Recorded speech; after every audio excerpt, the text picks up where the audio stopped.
Donnie and Dolly. The team is supported by ableauctions.ca. Closing your business? We can help.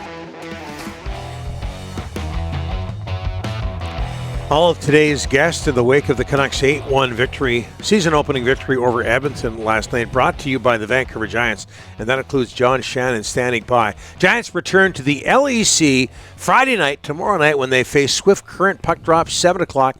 Get a White Spot pack, which includes 4 tickets and a $40 White Spot gift card, starting as low as $125. Get all the details at vancouvergiants.com/tickets. There are 45 words in that script. I think 3 of them are spelled properly. We'll talk about that after the show. Joining us now, as I just throw Ryan under the bus on live television, joining us now, NHL analyst and co-host of the Bob McCown podcast, John Shannon. John, thanks for doing this, sir. How are you? I'm good, boys. Happy Thursday. Same to you. 8-1 Canucks over the Oilers. Did we just lose John? Yeah. Okay. All right. You know what? Somebody spelled his name right there. I'll give them that. So he lost his camera. Have we still got the audio? I'm here. Oh, he's here. Should we continue? Yeah. Okay. Maybe throw up a John Shannon graphic. Okay, there you go. Okay, John, we're tap dancing here. Hey, 8-1 Canucks over the Oilers. Does that say? I'll ask you the cliche question, as I often do. Does that say more about the Canucks or more about the Oilers, John? Oh, I think it's both. Offensively, the Oilers were as flat as a pancake. I don't think there was any question about that. And what the Oilers wanted to do, or what the Canucks rather wanted to do, more importantly, was be a much better team defensively, and they were that. So I think that walking out of the building, and the Besser story is a great story with the 4 goals, but you had to be happy for the Canucks on goal differential more than anything else, because obviously, as you guys well know, that was a big problem all season long last year. Rick Tocchet hasn't been here all that long, and people know about the success or lack of success he had with the Arizona Coyotes. A lot of respect there. Same with Tampa Bay. Well, what's his reputation, John, as a head coach, or at least what was it before he got the Vancouver job? No, I think that he was always one of those guys that was going to be one of the guys that was on the outside looking in and was going to be high on everyone's list. I mean, if it wasn't Vancouver, it was going to be another team by this season. So I think that Rick Tocchet did what he was supposed to do after being dismissed, taking a job in television, maintaining his profile. And then getting a job and taking advantage of it when he could. So, to me, if it hadn't been Vancouver, I'm convinced that it would have been somewhere else, and that would have been a good thing for the NHL. John, I think it'd be a good idea if the Oilers players didn't read the Edmonton newspapers today. Jack Campbell, your thoughts? They probably gave it the start to him last night and said, okay, you're the guy. Take us to the promised land, and that was not a good start. 4 goals, 16 shots, and he was chased out of the game.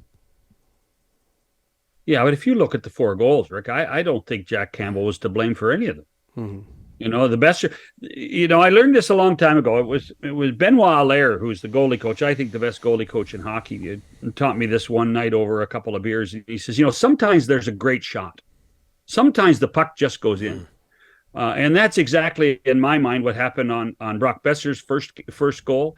I think if you look at the Kulak mistake on the flip pass from Pettersson, on the Connor goal, or the Garland goal rather, I'm not blaming.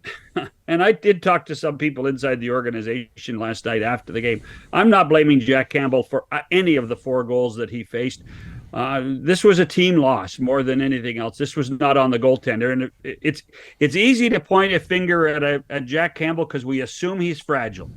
Well, I think he's refocused and he's going to be fine. And Skinner, I'm sure, will start on Saturday at home against the Canucks. But to me, none of this was on the goaltending last night for Edmonton. They were just bad. You're the TV guy. So we get the Edmonton Oilers play-by-play crew here last night, not Shorthouse, and a lot of people are upset about that. What goes into those decisions, John?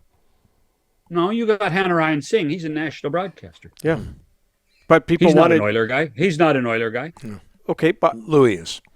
yeah, But Louis is, and Dan Murphy was the host. He's the Vancouver host.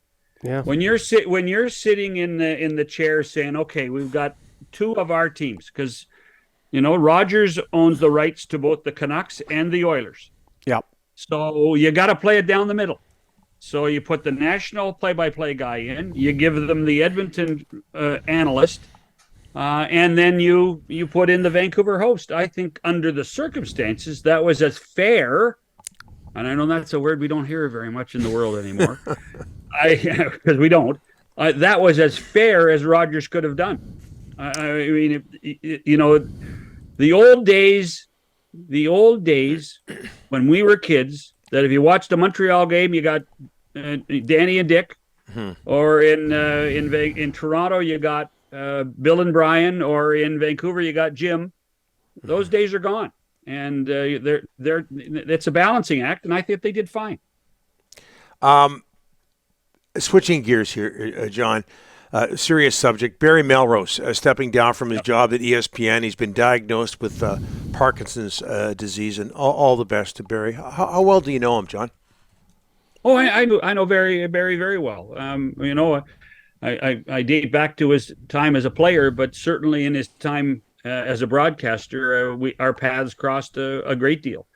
In so many ways, when ESPN was not part of the NHL contract in the United States, Barry carried the torch for hockey at that network.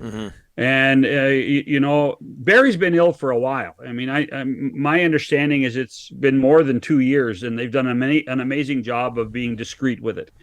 And allowing Barry to perform and do what he can do when he's healthy enough to do it.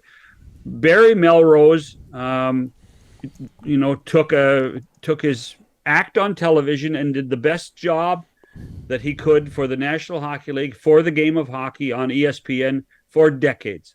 And there's a place for guys like Barry. He should be he should win the Foster Hewitt Award. Yeah. In my opinion, he doesn't qualify right now. We have to change those rules.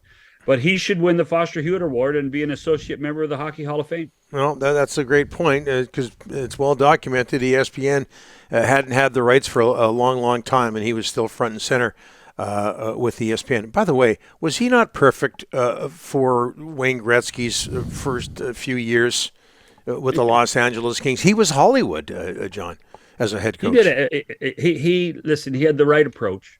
He did. He didn't take it as seriously. Remember, he wasn't the first coach that Wayne had in Los Angeles. It was Robbie Ftorek. Yes, sorry, I forgot. Yeah. And so that was a relationship that really didn't go very well. So finding someone, and give Rogie Vachon credit for this, finding someone to fit into Wayne Gretzky's Los Angeles Kings was important, and they did a great job in finding Barry Melrose. The sweater behind the bench didn't catch on like Robbie Ftorek thought it would, John. No, it didn't. It didn't. Yeah. You notice Tortorella though. Yeah. Underneath. John wears a zipper sweater underneath a lot. So maybe it did. Maybe Robbie was just ahead of his time. Hey John, our Delaney's OK Tire and Langley inbox is not buying your theory on why the Canucks broadcast. I don't care. Yeah, I just know the truth. I know you don't have to buy it. I just know the truth. Yeah, but why fly in a crew when you had the local guy sitting at home? Because it's not a local show. Yeah, it's a national show. I mean, you have to. I mean, so they're not good enough to do. But that's not a question. That's not the point, Rick. Not good enough is not the question. The question is you have to be fair to. To national viewers, you have to be fair to Oiler fans and Canuck fans. This was not a Canuck regional show. It wasn't. It was a national show. And so, the powers that be, and listen, I lived this too. I did this for decades, scheduling people. Yeah. And you're going to, you're going to piss people off once in a while, but you have to be fair to all your audience, not just the Lower Mainland, not just the province of British Columbia. You have to be fair to the people that are Oiler fans too. particularly when it's two Canadian teams. This hit was so strong. It's too bad we couldn't see you, John. Maybe next week. Exactly. We'll work on that.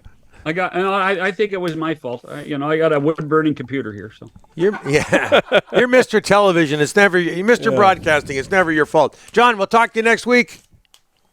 have a good day, boys. I don't know. Maybe I'm not regional enough. Maybe I'm just not the local guy. Maybe go at him, John. I like it. Guy. Good. I love it. Rick. You're never going to please the local fans, Rick. You know that. You're never going to please. John, I'm reading you the Delaney's OK Tire and Langley inbox, and it's not agreeing with you. That's all I'm saying. I tell you what. I just hope you get free tires if you mention it one more time.